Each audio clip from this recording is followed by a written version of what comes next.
I can't get no call to action, but I try, and I try, and I try. Hello and welcome to Call to Action, the go-to podcast for anyone trying to make sense of the world of marketing, advertising and beyond. In an industry that is a minefield of utter bollocks, we aim to capture our heroes and allies from the front line to have a chinwag with. It's like Pokemon Go, with the single but vital exception that it's not a short-term bandwagon of shite. It's brought to you by Gasp and I'm Giles Edwards. Today, I've caught Luke Sullivan, a man whose book on advertising is so iconic, it's coined by many as the creative Bible. Luke is one of the most talented blokes in the business, having spent 33 years in Adland at shops like Fallon and the Martin Agency. Hey Whipple, Squeeze This, soon to be on its 6th edition, is Luke's definitive guide on how to make an ad that doesn't totally suck. And it's helped generations of young and old creatives do just that. Luke says, the ability to write a clear sentence is probably the most important single ability we can learn. The ability to come up with a decent thought and then be able to express it in an interesting and succinct way. What's more relevant to the communication business than that? Welcome to the show, Luke. Thanks for having me, dude. And I called you Giles earlier, and you're so polite that you didn't correct me. Inside, I was seething. Right, Luke, no problem. We've got 7 quickfire questions, Luke. So, number 1, Mac or PC? Oh, Mac. Writing or reading? Both. I'm sorry, they're just totally connected. Bill Bernbach or David Ogilvy? Say it again, please. Bill Bernbach or David Ogilvy? I don't know Bill Bernbach. Well, should I? Who is he? Oh, I'm gonna overload your email inbox with all sorts of my favorites. I suck. I just write to and log your complaints at biteme.com. Right, number 4. What's more important in advertising? Number 4, to be funny or be interesting? Be interesting, no question about it. Right, this is another preference one for you specifically. Practicing advertising or teaching advertising? Well, I just finished 10 years of teaching it, but I then did, some 33 years of practicing it. Are you asking me to choose? Yeah, if you can. Practicing it. Cool. George Lois or George Whipple? Mr. Lois has the nod on that one. Oh, brilliant. I love his book. Squeezing fruit or squeezing toilet paper? So I hope your folks have seen the famous Hey Mr. Whipple, Don't Squeeze the Charmin campaign from the 60s. I'm gonna have to say fruit, just so nobody has to even see in their mind those horrible commercials. I'm gonna include a link to that very ad for this episode because I wonder, and we've got a question coming up about it. In fact, so I don't expect you to answer this now, but I wonder how many people actually understand that reference anymore. Let me guess what the question is. Is that why do you have a name? Hey Whipple, Squeeze This, where it refers to a commercial from the 50s and 60s that none of your readers or possible readers have any idea what that is. And every 4 years when a new edition comes out, the publisher and I have a big chinwag about it. And we both agree there's too much equity in the title.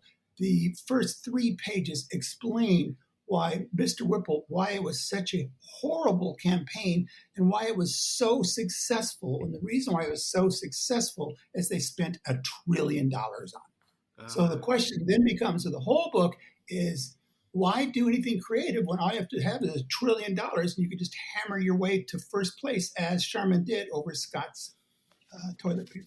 Well, I feel like we're in too deep for me to turn around from this question then, but the actual question is from a senior creative at an agency called Known, Mike Rovner, who sent this in. And he actually asks, given the age of most current creatives, even at CCO level, what would you replace Whipple with if you had to update the gazillionth printing of your iconic book? And he even suggests Hey Flo, ensure this, Hey Gecko, or Hey Ryan Reynolds. But I'm sure it's quite a tricky question, really. Oh, that's funny. What book? Well, right now I'm creating content with four other advertising authors, whom I called because I love their books, and we're creating sort of a Zoom video chat. And one is a guy named Thomas Kimney, who wrote a book called Junior: Writing Your Way Ahead in Advertising, which is just a marvelous read. Then there's a new book out by a guy named Cameron Day, who's the son of Guy Day, who founded Chiat Day. And he wrote a book called Chew with Your Mind Open, an advertising survival guide. Yeah. I've got my friend David Baldwin, who wrote The Belief Economy. And then finally, Nancy Vonk, who was at Ogilvy in Toronto for a long time, where she came up with, among other things, diamondies. What do they call those for the shreddy? Diamond shreddies. That's Diamond what it was. shreddies. Diamond. Oh, one of the best. One of the best campaigns. I adored that. Ever. And then also, of course, the real beauty for Dove. And she has a book called Darling, You Can't Have Both, which is what some actual creative director told her when she said she wanted to also have a great career and have a family. And so, Darling, You Can't Have Both, another advice to ignore on your way up. Yeah, what a great subtitle. Well, Luke, just to take this right back then. So typically, call to action, we like to start by celebrating both the linear and more often not so linear paths that guests take to get where they are. You're someone who's been in the business for over 30 years, and you've helped generations of young creatives make their mark through Hey Whipple, Squeeze This. But before we do get into that, can you tell us what was your first ever job? And then what was your first ever kind of proper advertising job? Wow, that's you know what? It's so great. I told my kids this up till last semester I taught, was that there's no bus leaving on graduation day that has the word jobs written on it. And if you don't get a job right out of school, you're not a hack. It'd be hard to see your friends get jobs over at cool agencies while you're still waiting for an interview. But the fact of the matter is, you can spend a year, your gap year may be handed to you. I majored in psychology because I went into college thinking I wanted to be rich like my dad, who was a doctor at the Mayo Clinic. My very, very first score of my college transcript is a big fat F in chemistry. I realized there's no way I'm going to be able to do this for forever. So I switched to the only other thing that looked interesting to me, which was psychology. But when I got out of college, a BA in psychology was kind of like Sherman. And I couldn't do anything with it. But I needed to work. And so I took my college degree and I went to work as an unskilled laborer on construction sites for about 4 years. About 4 years, I would knock the ceilings out of abandoned brownstones in downtown Minneapolis, wearing a cloth over my face and big goggles as the dust fell into my head on the hot third floor of these apartment buildings for quite a long time. As I did all this, I was planning my takeover of the world as any young, hotly what's the word I'm looking for? Aggressive young male should be doing. And the next chapter of the story is I was in my mom's basement, okay, and I'm looking. She keeps a box of each one of her 6 sons, right? A little box of mementos. And I'm going through seeing all the things that I did as a kid. She saved it all, and I wrote little books, and then I got heavily into comic books. And as I just went through it all, I kept seeing words and pictures. And I came up out of my mom's basement knowing advertising. I knew then and there that was the sweet spot. From there, I knew I wanted to be with words. And so I joined a local newspaper, one of those neighborhood newspapers. Perhaps you have them there.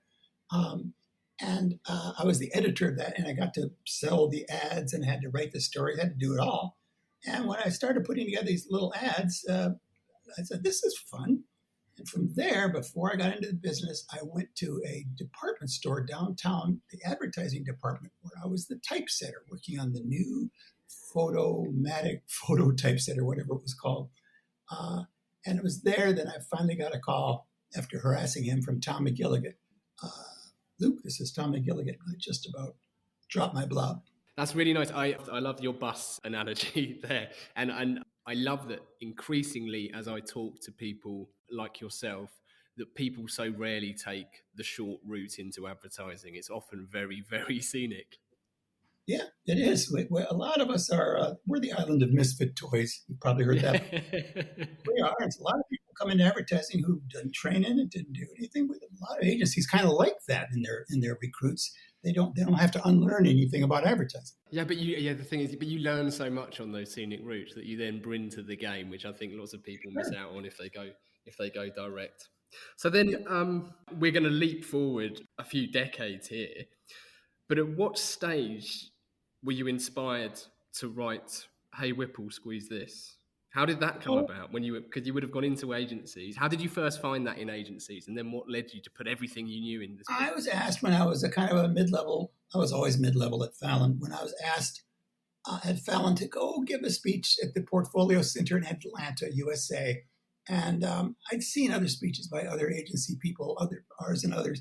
And they usually were just kind of big shots who come in with their 3/4-inch reel tucked under their arm, play their best spots, and then fend off a few questions and then go home. I always found it unhelpful. It didn't help me as a junior. It didn't help me, my wheels turn. So I decided I'm going to jot down 50 things that I know you need to know in this business. And then I put them on slides. Okay, remember when presentations were on slides? No, you don't, because you're 40. Anyway. And I gave this lecture down there, but I'd also prepared a handout, a piece of paper stapled together, stuff to do. And on the cover of that was just a picture of Mr. Whipple with a big red X through it. I didn't have the title at the time. It said how not to do this, basically. That turned out, somebody called me later and said that handout is now a screensaver in several agencies here in Atlanta. And I checked it out. Yeah, it was. It ended up being a most requested, at least up to the time, most requested reprint from Ad Age. And I realized, wow, there's a hunger for real, no bullshit, and not the sort of heavy-handed advice that's coming from books like Ogilvy on Advertising, handed down from the Bronze Age of advertising, but just some advice, like the kind of advice you're sitting with a friend at a bar in the business, and they're giving you advice. Hey, buddy, you should try this and try this and try this. Yeah. And it just seemed right. Amazing. Is that what makes it feel so special, that it is like advice you'd give a buddy, not something that was... Absolutely, but I would say to every copywriter, that's how you should write every ad and every letter home to mom and every not screenplays. I'm getting too big there, but it should all be you talking. I've given this advice to many copywriting students and art directors. Is when they're kind of stuck and I can't get my pen to move. I don't know what to say. I say, well, you just quit trying to write. Quit writing. And just talk to the page. Just talk to the goddamn page and say, well, the reason why you should try this new car is because it blah, blah, blah. Just talk. So that's kind of the approach I took with the book. I just dropped a swear word there. And I didn't do that in the book. My father-in-law said one piece of advice, and I took it. Nice. But yeah, just don't try to write. Just shut up. Just talk. I love talk to the page. I love talk to the page. I mean, obviously, it makes it sound so easy, but actually, I suppose it's more of an approach to just relax and stop thinking you're doing anything other than just talking to the page. Yeah, anything special. Oh, I am now copywriting. Close the door back there. Can't you see I'm copywriting? And just talk. It adds immeasurably to your authenticity and the believability of your voice. An authentic voice isn't always completely convinced it's right. Witness our last president. An authentic voice knows it's a human, and that it's just most everything is just an opinion, with the exception of facts. And it comes through in marvelous kinds of very intangible ways. A voice that is authentic. Is that something that you inherently new early on in your career, or is that something you had to try and fail elsewhere to then realize that? How did that kind of come to you, that approach? No, I'd have to give this one to my original mentor, Tom McGilligan. When I was setting typography over at that department store, I found the local advertising annuals of the local awards show there in Minneapolis, and it was all Tom McGilligan and Ron Anderson at the time. And that was the first time I ever saw what advertising could be. And it just changed me, because up till then it was Mr. Whipple, and it was just crap. But to hear this intelligent voice on the page, putting things so succinctly, or putting things in ways I've never thought of them before, and reframing old thoughts into new thoughts, it just changed me. Tom had he sharpened his teeth as a writer, and by that I mean he did not mind going after a BS. He did not mind taking a swing at the competition, or saying the stuff like it is. His voice was authentic, and it was so much more powerful than every other ad I was reading up to that time.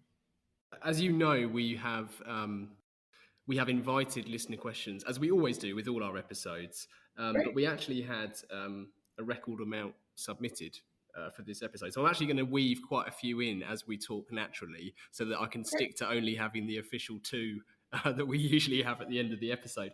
But we had a question from David Moore, who's based in Australia, and he said, what was Tom really like? I just saw Tom last summer. I had a long talk with your David Dye about his conversation with Tom. It made me want to have my own. And so I did find Tom, and I went out to his house there. He's no longer interested in advertising, which, everybody who's retired gets to be.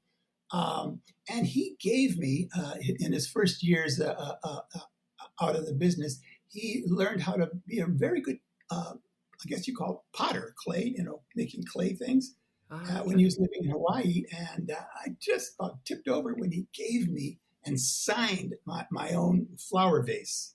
From Tom McGilligan.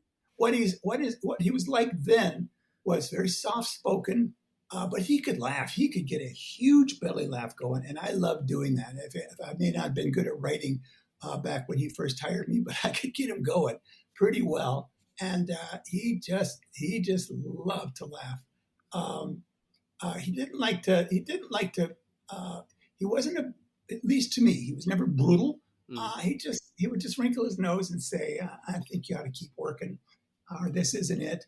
But he never kicked you around like a lot of these infamous creative directors do, think that having a man bun and a bronze lion qualifies them to kick people around. Yeah. Tom was very soft-spoken, very articulate, though. When he did think you had something there, he would point you in the right direction. So I owe everything in my career.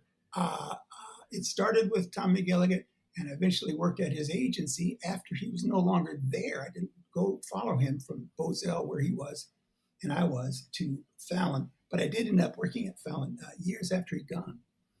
That's really nice. It's really nice to hear. And you and I were talking briefly before we started recording this episode about how significant and important it is to have a mentor in this industry. Oh, Lordy, the interview you did with Drayton. Yes. Yes, man. Oh, man. He sounds like he was at Ogilvy. He sounds like he was just a great mentor. And when you find a mentor, when you can find a senior creative person whose work you respect, and they're the kind of people who have the time and the inclination to help young people, you just wrap a chain around their ankle, because there's no finer way to assure your own success. Now, the deal is, not all good creatives are good creative directors, as you probably know, and not all creatives are good mentors, and not all good creatives are good professors, as I became. It's a special skill to be able to interpret things and put them in certain ways so that you see the lights go on in your students' eyes. So when you find a mentor who can help you see things and reframe things and simplify things and lead you along the way and tell you watch out for a couple of potholes and skeletons and closets. Man, oh man. In fact, that's why I wrote Hey Whipple. I was lucky, I had several. But so many people out there, and I've been reading this more and more, the agencies, because we're just getting so squashed by, the scope of work assignments from clients and the crushing money, is that mentorship is just there's no training. So what you get in school is good. And then that's why I wrote the book. But mine's not the only book you should read out there. There's lots of good books to help you get better at this stuff. It's a really good point, actually, and I'd never actually made that connection previously. I think we could obviously go to town on things like the billable hour and how much squeeze there is on agencies nowadays. But of course, as you've just said, one of the things that there is therefore no time or no room for in agencies, probably as a byproduct, is mentoring. You're absolutely right. Yep. As we record this, or in fact, as this episode is released, we will probably be about 2 weeks away from the 6th edition of Hey Whipple, which I understand is available from Feb 23rd, but it's available to pre-order, so that date is largely irrelevant. You should go out and buy it, people. I would probably wait till after. Don't tell Amazon I said this, but I think their pre-order price is a little high, and if you just wait a little while, it comes down. Okay, great. There you go. There you go. What a lovely, honest tip. So it's on the 6th edition. So I was going to ask you, what can we expect from that 6th edition? And presumably, what's changed in advertising that you felt another update was needed? And just so you know, I'm also going to ask you later what hasn't changed. Well, I can answer both in the same breath. What hasn't changed is roughly the first 4 chapters. And now, they're not without change. I took most of the examples that are in there and updated them with fresh work from the last 2-3 years, just to keep the book visually current. But those first 4 chapters actually, are about the nuts and bolts and the blocking and tackling of concepting and about strategy. And that stuff doesn't change much. They're just precepts and certain creative techniques that I teach, a freshman college student, for instance, to get the interesting visuals, put 2 things together that don't belong together. That's just a very standard sort of little creative exercise that should be part of any training to get you to start thinking how to put things together that don't belong together, maybe perhaps increase the tension in the visual. Who knows? Yeah. So much of the early stuff is, it's actually all been improved. It's all been rewritten slightly, because every time you look at your own work, you can improve it. But it's after that the book starts to really change. I've added the copywriting chapter is something I put off improving for the longest time. I don't know why. I think it's because I am a copywriter and I wasn't confident enough to just really swing for the fences on it and just go for it. So the copywriting chapter is much larger, much better. I've added a whole chapter on creative technology, which is now, of course, just sort of the job description, job title in many agencies, with lots of fantastic examples. The social chapter, there was one in edition 5, but the social chapter has all new examples. But also I interviewed 2 brilliant people. One, Andy Blood, who's down there, he's down in Auckland, who was a huge TBWA creative star, but then last 5 years of his career, creative strategist at Facebook. And then I talked to Andrew Keller, who just a superstar at Crispin, and then is now still a creative director at their sort of in-house think tank that helps brands get on the platform. And both of those guys together, and they knew each other, helped me reframe how to look at the social media area and how to how to create campaigns in what they call a brand ecosystem in the social sphere. So thanks to those 2 guys, there's a whole new chapter on branded content, which is just the way to go. And then I'm most happy with the vastly changed last chapter on how to get into the business. I taught for 10 years. In the last 5 years, I had a special class called Career Strategies and Advertising. It was all about putting your portfolio together, perfecting your portfolio. It's UX, fixing everything about your online branding, and then creating a job search strategy, and then going out and interviewing and getting a job. So that's probably the fattest chapter in the book at the very end. And that's my sell on that one. Yeah, no, good stuff. That was that made complete sense. I've actually got the timeline of the books, the book covers in front of me with the years they were released, and my very crude quick maths shows that this latest edition is 6 years after its predecessor, Yeah, whereas normally they're 4 or 5. So actually, this is the longest gap.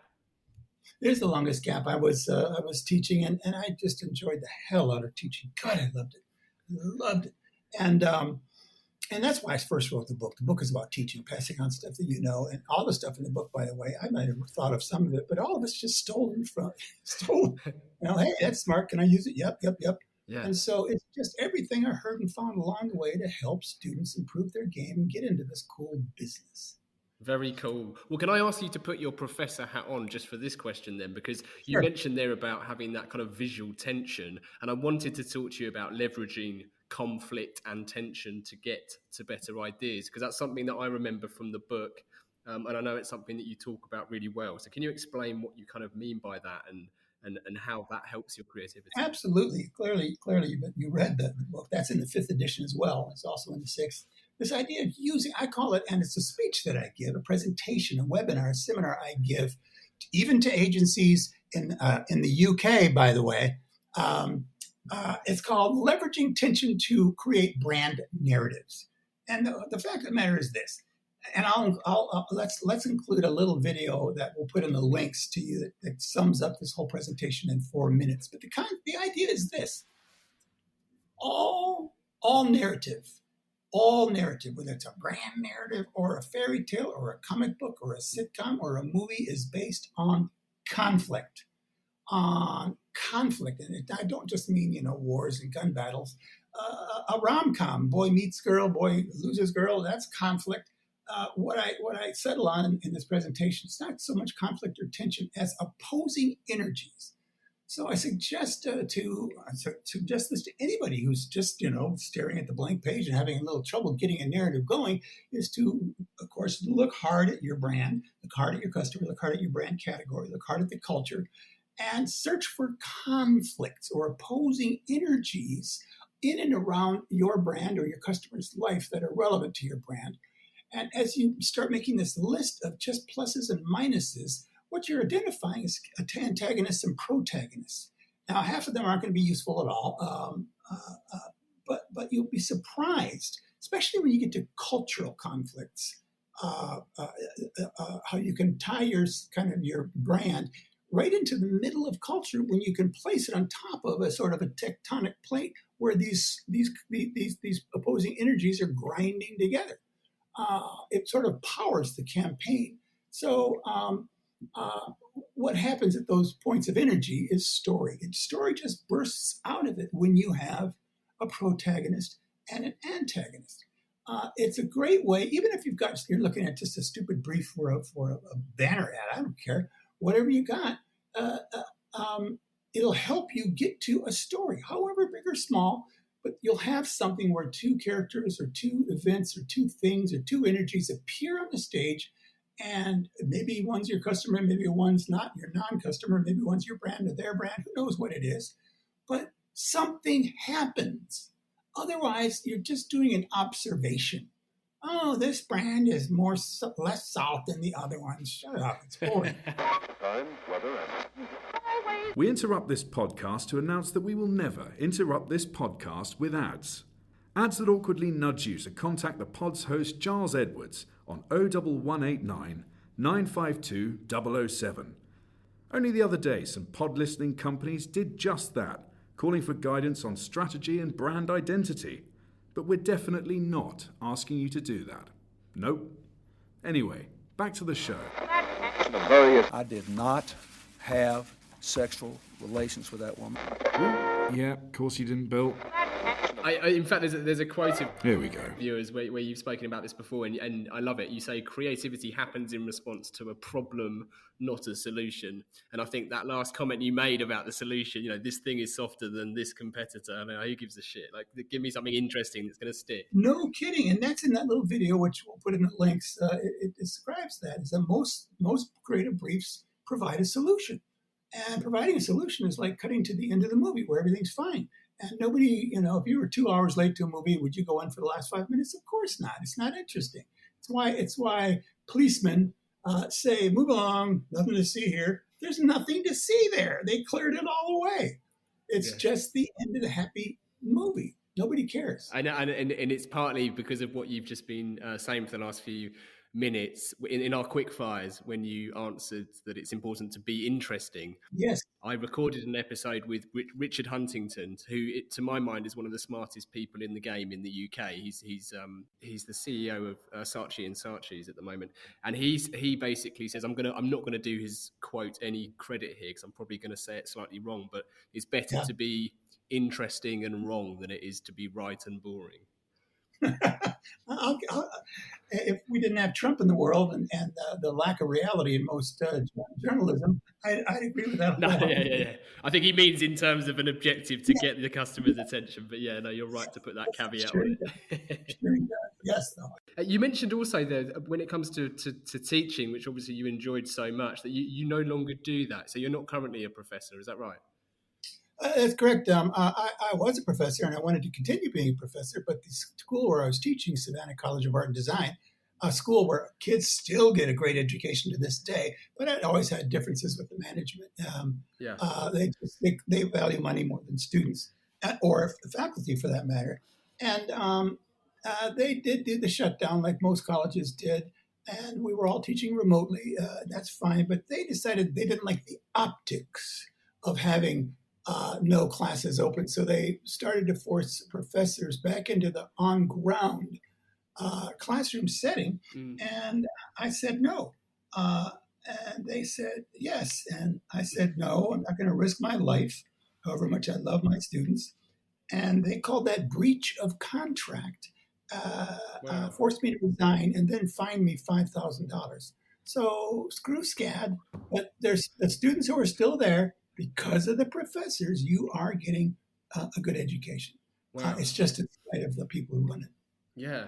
And what do you think then, generally, about the state of creative education? Do you think on the whole, because I only have an understanding and some knowledge of universities in and around the UK and the standard of courses, which I think is very disparate. You get probably a majority of courses tend to be run by people who either lack any real experience in the game and certainly aren't also actively, practitioners in advertising. And I think it's suffered as a result. Is that the same in the US?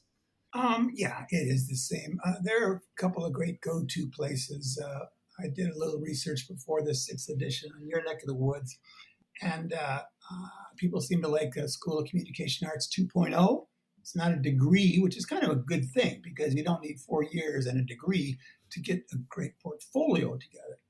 Maybe you disagree, School of Communication Arts 2.0, but my research suggested that it was pretty darn good. Yeah, no, I'm a big fan of Mark, actually. Mark Lewis, who runs the School of Communication Arts, yeah. Also well respected, your University College at Falmouth. How do you say that? Falmouth. Central State St. Martin's College of Art and Design, and then the Watford course kind of is number 4 in that list at West Hertz. So there always, you know what it is? It's just research. Just like, a kid at a junior in high school has to go do research.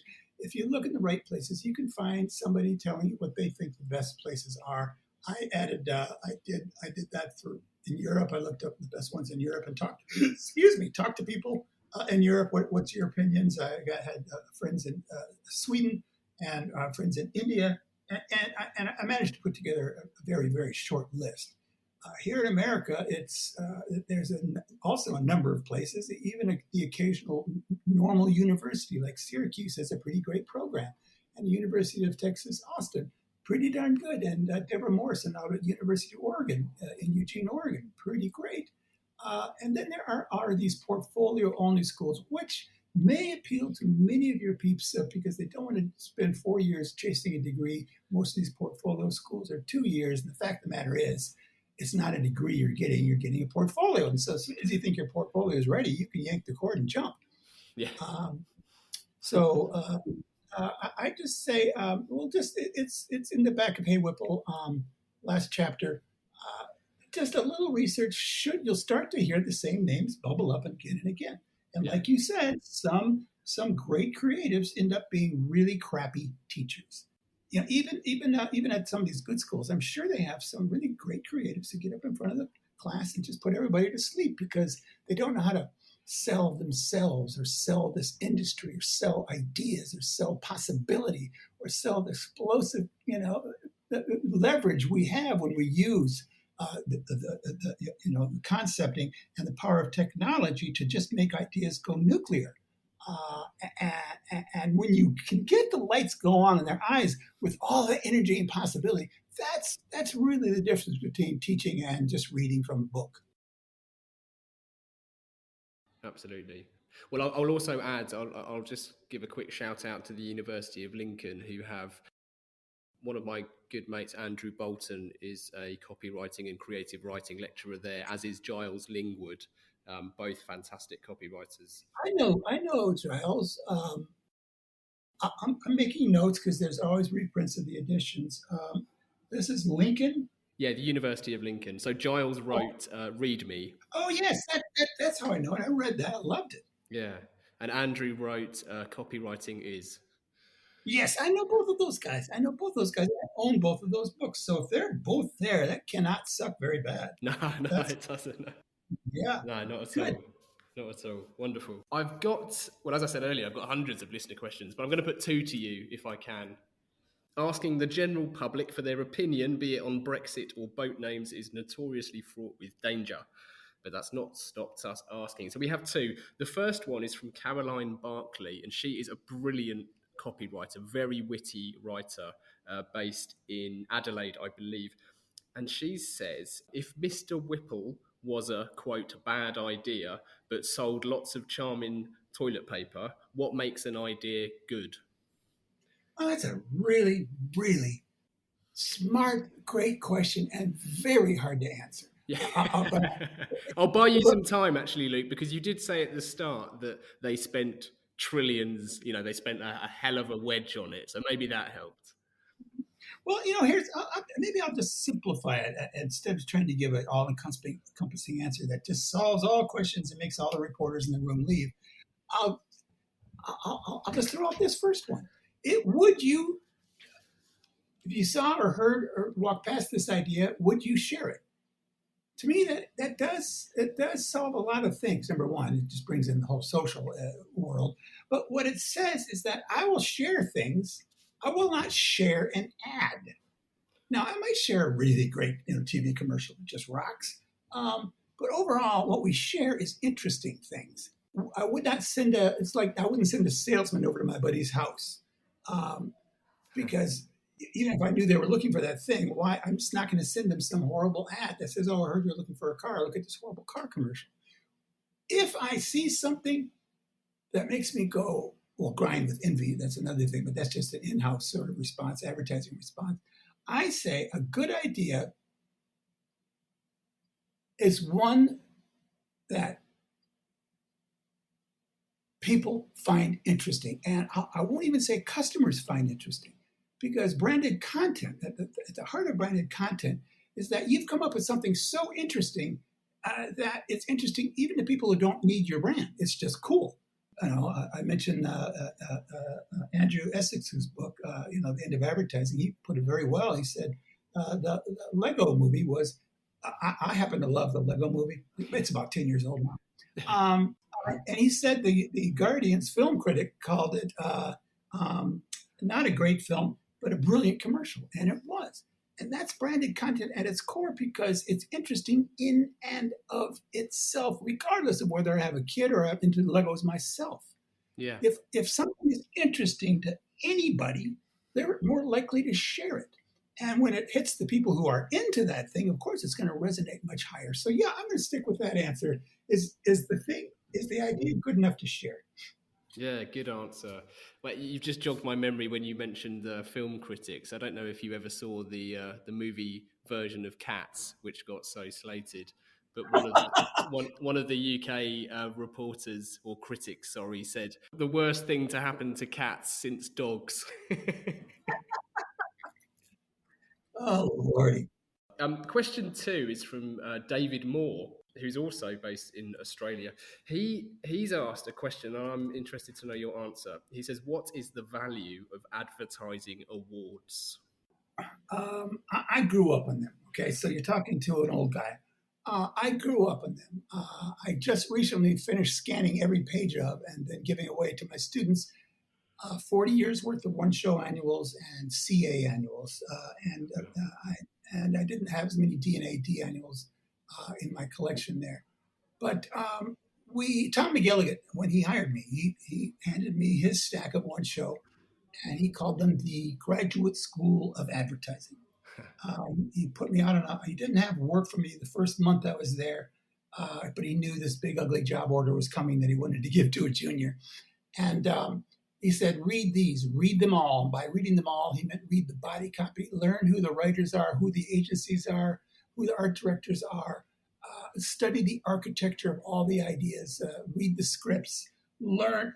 It's like immersion in a language. You immerse yourself in French and you finally get better at it. So that was the value to me. They kind of were my textbooks on how to do this stuff. I'm taking all those scans that I did from those things, and I'm putting them up a month or so at a time of this vast collection of things, and I parse them into things like all copy ads or visually interesting ads, or then I parse it into agencies as well. I've got a lot of Abbott Mead Vickers, as you probably can guess, and other great agencies from Goodby to Wyden, Fallon to Martin. And they're my version now of these one-show books, which I hauled around for 40 years. And finally, last year, year before, I finally said, I can't haul this stack anymore, and turned them into things. So that's number one. Number two, the one-show, I think, is abandoned books altogether because so much of it is digital now. Here's why it matters. In every craft, you start off as an apprentice and you work towards being a master. How do you become a master? You study the masters. So you need to, and I tell my kids, and it's written very clearly in the last chapter of Hey Whipple, is you need to study. The one show's annual digital collection of, they collect print and outdoor and all this stuff, but it's online now mostly. You need to study D&AD's annual collection of brilliant stuff. And then, interestingly, you've probably heard of it, Giles, because it took the world by storm, at least the Ad Geek world by storm last year. And I met the pair that did this. It was that site called Love the Work. Yeah. Love the Work More. Love the Work More. And they got tied. These were students. So actually, they were just juniors at an agency in Ocean, by the way. And this young woman I talked to, a copywriter there, said she didn't have money to go past Cannes, big ass paywall, and what student does? So they just brilliantly built an entire workaround. They took the Cannes list and here's the golds, and here's the silvers, and here's the bronzes for every year, and they're building it backwards now. I think they're back to 2016, and they just created this wonderful clickable list of here's all the golds. Click on it, and the case history or the spot or the thing itself appears. It's called lovetheworkmore.com, and it's absolutely brilliant. And I gave them credit by name in the book because it's such a boon to students. Yeah, great answer. It's hard, actually, I find, to answer that question when you look at, I suppose, the vast differences between the types of awards which are available nowadays. And here's the other thing, and I'll say this. When I first started off, I couldn't have won a one show, but I could probably win something in my local show. And it's like Little League, you don't get major league players when they're in second grade, but you train them. And it feels like a good local game. It's like the what do they call that? The farm league, I think they call that. Yeah. Where you get a chance to see how well you're doing and see if your stuff scores in some of these smaller local shows, which I think is just great for juniors. Little victories, man. Little victories. It's a big deal.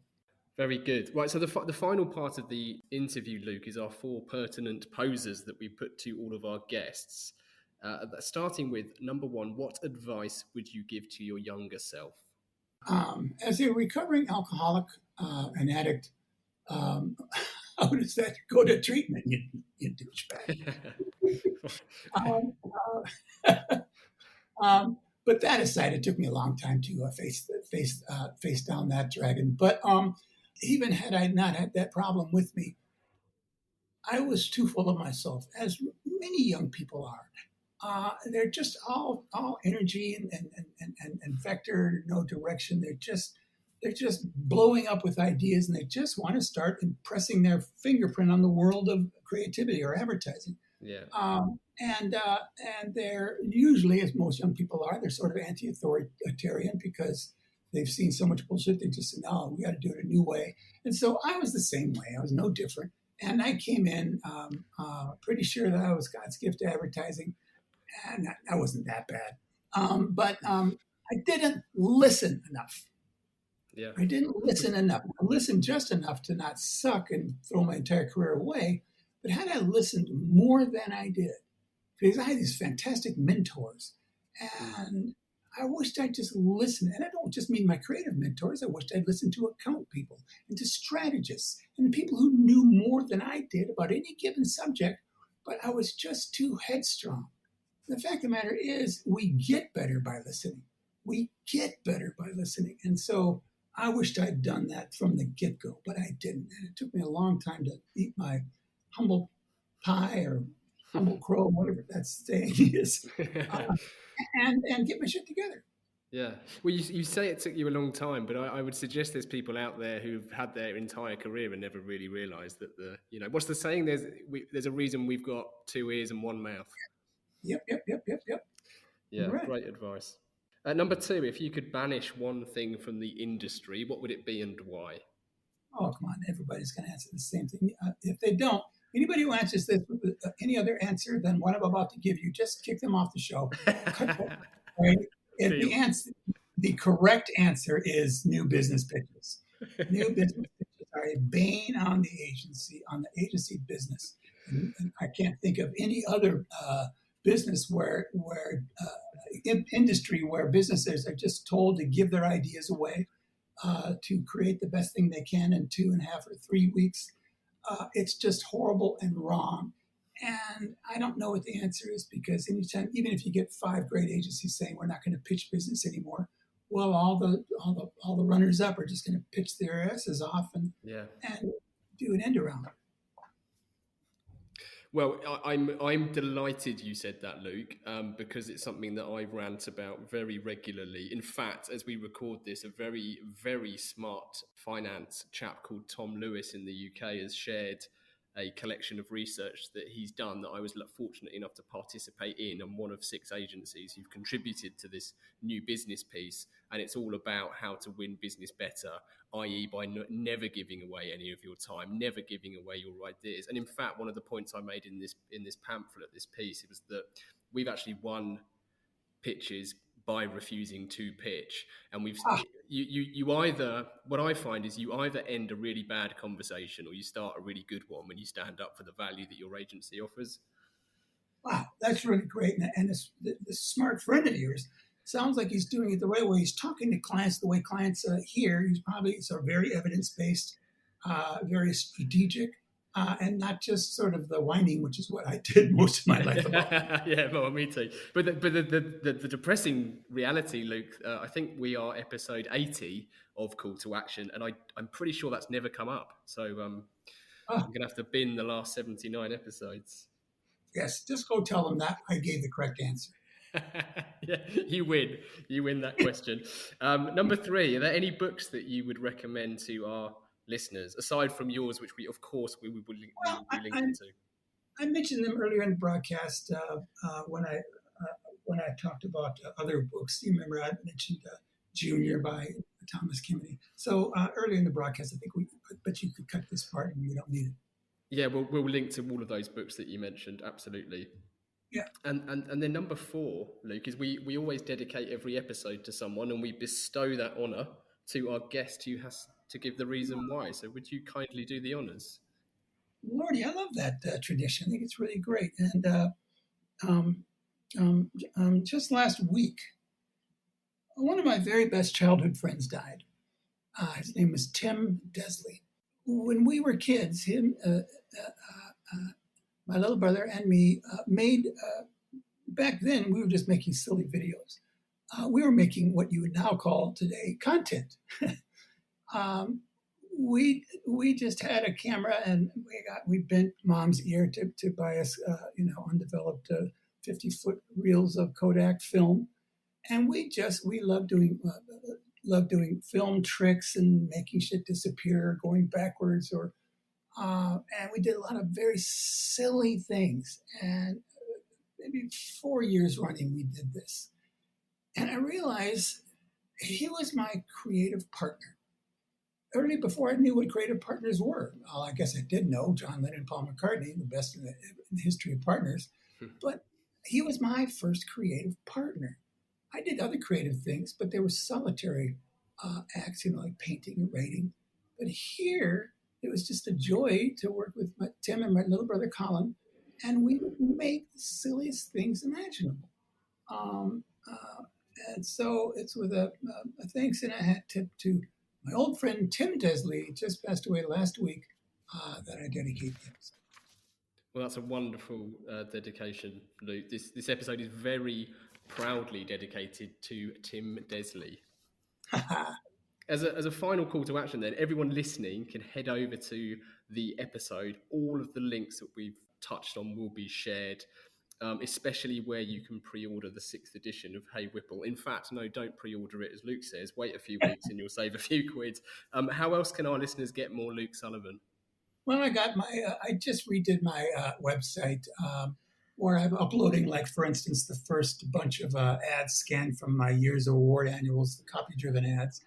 You'll find stuff like that there. I have, it's called heywhipple.com. It's I created this thing, I guess, 11 years ago. And I used to I work very hard on an essay a week. And some of them I'm quite proud of. So I have other things in there, like I have my favorite medium happens to be radio. I think it's the single best campaign I ever did in 30 some years in the business was a radio campaign. And that's up there in the nav bar. And you can see, maybe you'll think it sucks. You're welcome to, because this is a subjective business. But that's the one that I'm proudest of. And then there's just, there's links on how to hire me to be a speaker consultant, just the usual website stuff. And I do hope to be posting more and more content. And I'm probably going to go political again in 2024 if Trump runs. Oh, good. Well, I hope you do. And that radio ad, funny enough, I was actually going to talk to you about that earlier, but I feel like we were running out of time. But that's for Dunwoody Technical School. Yes. The client never changed a single word of the copy. What happy day. Not a syllable. Well, we'll include a link, obviously, to heywhipple.com where people can enjoy that ad and so much more of your content, Luke. So I can't thank you enough, Luke. It's been a massive pleasure and a real privilege to talk. Giles, I'm just thrilled to talk to your audience. Hey, everybody in Adelaide, and I don't want to try to say the names of some British suburbs. Falmouth. Hopefully we've got some in Falmouth and Lincoln and all that. Yeah. Thank you to everyone listening. If you've enjoyed this episode, please do share it and review the pod. Buy the book. Keep questions and guest requests coming in. To get in touch, it's easy to find Gasp online. You can check out CTA Pod on Instagram or just email hello@calltoaction.co.